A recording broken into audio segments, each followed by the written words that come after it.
درود پاک کب کب کہاں کہاں اور کیسے کیسے کام آتا ہے۔ ایک بہت ہی خوبصورت واقعہ، بڑا ایمان افروز واقعہ ہے جو میں آپ کے سامنے پیش کرتا ہوں۔ ایک دوست نے اپنے ایک دوسرے دوست کو قرض دیا، اور جب اس نے قرض دیا تو وہ قرض ایک بڑی اماؤنٹ تھی، 3000 دینار۔ وہ ٹائم آ گیا جب اس ٹائم وہ قرض لینے کے لیے اپنے دوست کے پاس گیا کہ بھائی مجھے میرے پیسے واپس دو، تو اس نے کہا کہ پیسے تو نہیں ہے میرے پاس، میں کولیپس ہو گیا ہوں، بزنس اب میرا ختم ہو گیا ہے، میں تمہاری رقم نہیں دے سکتا۔ اس نے ایک اور ٹائم دے دیا اسے کہ ٹھیک ہے اب اتنے وقت دنوں کے بعد میں دے دوں گا۔ وہ ٹائم بھی گزر گیا، اور جب وہ ٹائم بھی گزر گیا تو اس کے بعد اس دوست نے کہا کہ اب تو پیسے دے دو بھائی، میرا ٹائم پورا ہو گیا ہے۔ پھر نہ دے سکا ٹائم۔ آخر کار معاملہ جو ہے وہ کورٹ میں چلا گیا، قاضی کے پاس چلا گیا۔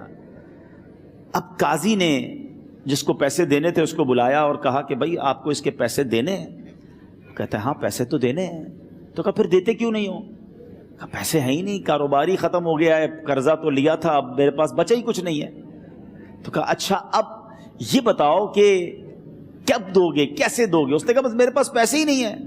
تو کہا اب تمہارے پاس 30 دن کا ٹائم ہے، 30 ڈیز میں یا تو اس کے پیسے لوٹا دو یا 30 دن کے بعد تمہیں قید کر دیا جائے گا۔ یہ شخص اب گھر آیا، پیسے تو تھے نہیں، مگر شاید علماء نے لکھا کتابوں میں، یہ واقعہ کئی بڑی بڑی کتابوں میں لکھا اور درود پاک کے فضائل کی بڑی بڑی کتابوں میں لکھا، اور اس شخص نے سوچا کہ اس نے ایک حدیث پاک پڑھی ہوئی تھی کہ جس میں یہ نبی پاک علیہ الصلوۃ والسلام نے فرمایا ہے، جس کا مضمون ہے کہ جو شخص پریشان ہو، مصیبت زدہ ہو، اسے چاہیے کہ مجھ پر کثرت سے درود پاک پڑھے، کیونکہ درود پڑھنا مصیبتوں اور پریشانیوں کو لے جاتا ہے۔ اب اس عاشق رسول نے سوچا اور تو کچھ ہے نہیں، اب میں درود پاک پڑھنا شروع کرتا ہوں۔ صبح سے لے کر شام تک وہ درود پاک پڑھنے لگ گیا۔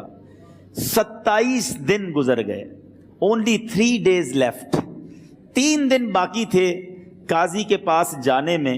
27 دن گزر گئے درود پڑھتے پڑھتے۔ جب 28ویں رات آئی تو آنکھیں تو بند ہوئیں، مگر خواب میں اسے ایک آواز آئی، گھبراؤ نہیں، تمہارا قرضہ ادا کر دیا جائے گا، تمہارا مسئلہ سالو ہو جائے گا۔ صبح اٹھتا ہے، درود پاک پڑھ رہا ہے، مگر کہتا ہے یہ آواز سے تو مسئلہ حل نہیں ہوگا، پیغام کیا ہے اسے سمجھ نہ آیا۔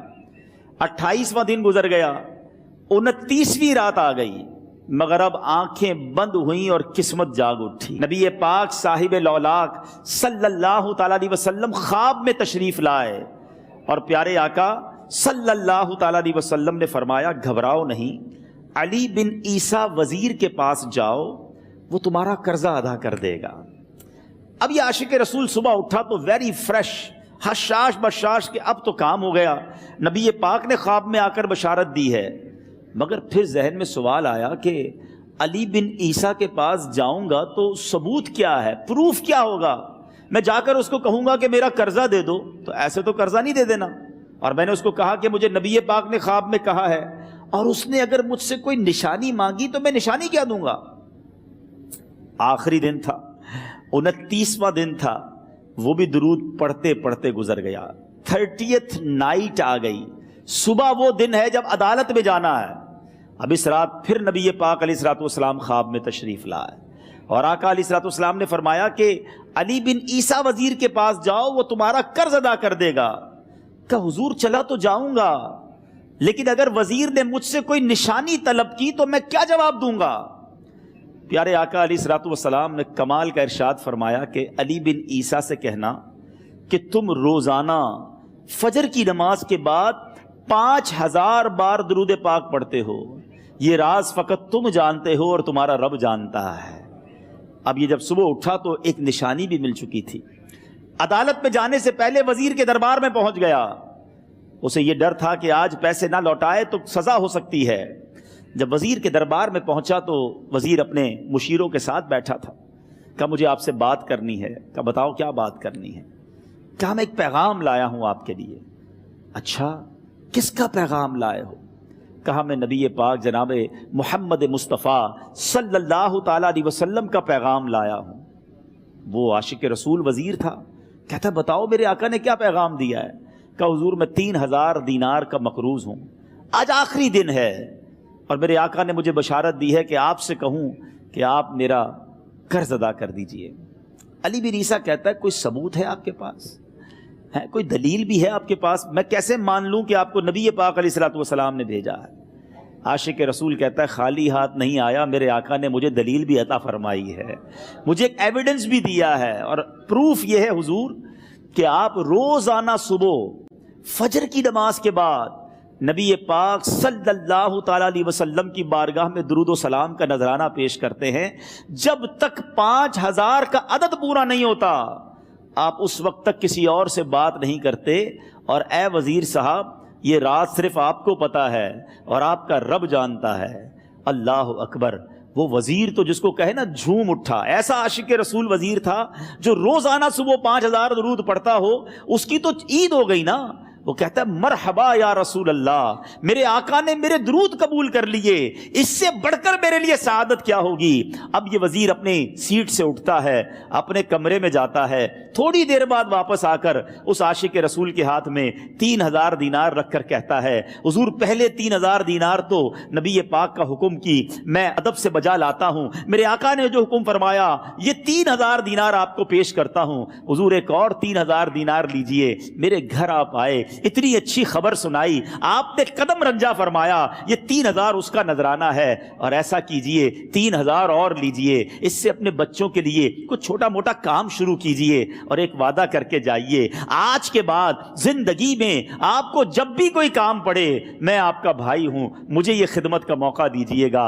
اللہ اکبر۔ وہ مقروض جو ایک رات پہلے 3000 دینار کا مقروض تھا، ہو سکتا ہے اس کے بیک آف مائنڈ یہ بھی چل رہا ہو کہ اب شاید کل میں نے جیل میں جا کر عدالت میں جا کر گرفتاری دے کر جیل میں جانا ہے، مگر اب 9000 دینار ہاتھ میں ہیں۔ عاشق رسول جھومتا ہوا نبی پاک کی یاد میں گھومتا ہوا اب عدالت میں پہنچا۔ عدالت میں everybody expecting over there کہ آج اس نے آنا ہے اور آ کر کہنا یہی ہے کہ پیسے تو نہیں ہیں، گرفتار کر لو، مگر جا کر اس عاشق رسول نے 3000 دینار جج صاحب کے ہاتھ میں رکھ دیے۔ قاضی کہتا ہے پہلے تو یہ بتاؤ پیسے آئے کدھر سے؟ تم تو کہتے تھے غریب ہوں، تم تو کہتے تھے کاروبار نہیں ہے، ایک مہینے میں اتنی بڑی رقم کا انتظام کیسے ہو گیا؟ سبحان اللہ۔ اس عاشق رسول نے گویا زبان حال سے یہ کہا ہوگا کہ یہ تو کرم ہے ان کا، ورنہ مجھ میں تو ایسی بات نہیں، اتنا دیا سرکار نے مجھ کو، اتنی میری اوقات نہیں۔ اس نے وہ پورا واقعہ بھری عدالت میں سنا دیا۔ اللہ اکبر۔ میرے پیارے اسلامی بھائیوں ذرا سوچو پہلے زمانے میں کیسے عاشقان رسول ہوا کرتے تھے، وہ جج وہ قاضی بھی کیسا سرکار علیہ الصلوۃ والسلام کا عاشق تھا۔ اپنی سیٹ سے اٹھتا ہے، بھرے دربار میں بھری عدالت میں وہ اپنے چیمبر میں اپنے کمرے میں جاتا ہے، اور تھوڑی دیر بعد واپس آ کر اس کے ہاتھ میں بھی 3000 دینار ہیں، اور وہ 3000 دینار جو ہے وہ اس عاشق رسول کے ہاتھ میں رکھتا ہے کہ سارا ثواب علی بن عیسیٰ کیسے لے جائے، میں بھی تو نبی پاک کا غلام ہوں، میں تمہارا قرضہ میں ادا کرتا ہوں۔ اچھا اب ایک اور عجیب سینیریو یہ بن گیا کہ جس نے کیس کیا تھا، جس نے دعویٰ کیا تھا، وہ بھی یہ سارا منظر دیکھ رہا تھا۔ کہتا ہے جج صاحب ذرا رکیے، میں بھی اپنے آقا کا امتی ہوں، اور ایک کام کیجئے قلم کاغذ منگوائیے، اس عاشق رسول کا قرضہ ہی میں معاف کر دیتا ہوں۔ اچھا اب عاشق رسول نے وہ واپس 3000 دینار جو جج صاحب نے دیے تھے وہ واپس جج صاحب کو دیے کہ حضور یہ پیسے آپ ہی رکھ لیں، قرضہ ہی معاف ہو گیا، اب آپ کے پیسے کا میں نے کیا کرنا ہے؟ جج صاحب کہتے ہیں جو پیسے نبی پاک کے نام پر نکالے ہیں اب مجھے واپس نہیں چاہیے، یہ بھی تم اپنے ساتھ لے جاؤ۔ اللہ اکبر۔ میرے میٹھے اسلامی بھائیوں، وہ عاشق رسول ایک رات پہلے 3000 دینار کا مقروض ہے، اب 12000 دینار لے کر گھر کو واپس جا رہا ہے۔ اس ایک واقعے کے اندر جو ہم سب کے لیے درس ہے، جو ہم سب کے لیے پیغام ہے، شاعر لکھتے ہیں نا، دکھوں نے تم کو جو گھیرا ہو تو درود پڑھو،